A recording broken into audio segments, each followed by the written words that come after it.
নেপালের বাসিন্দা মনোজ সিং, তবে নেশা তার। দেশ ঘুরে বেড়া।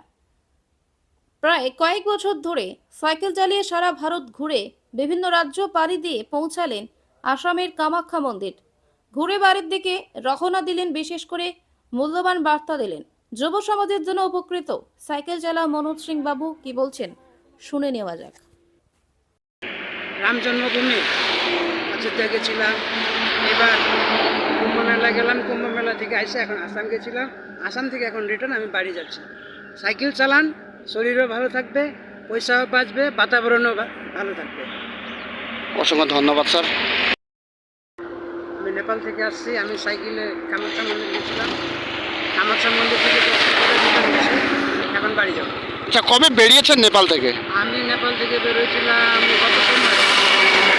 সোমবার থেকে আসাম কামাখ্যা মন্দির কবে পৌঁছালেন? কামাখ্যা মন্দির আমি 3 দিনে পৌঁছালাম। আবার ফেরার পথে এখন? ফেরার পথে এখন আজকে আমার এখান থেকে আমি রবিবারে বেরোছি। আচ্ছা গোয়ালপুকুর হয়ে ঘুরে ঘুরে আসছি। আচ্ছা আচ্ছা, এই যে আপনি সাইকেল নিয়ে ঘুরে বেড়াচ্ছেন, এই ইয়াং জেনারেশন যারা যুব সমাজ আছে তাদেরকে কি বার্তা দিচ্ছেন? এখনকার ছেলে তো সাইকেল চালাচ্ছে না, সবাই বাইক নিয়ে ব্যস্ত, কি বলবেন? আমি সবাইকে একটা সন্দেশ দিতে চাই, সাইকেল চালাবার নিজের স্বাস্থ্যের জন্য ভালো।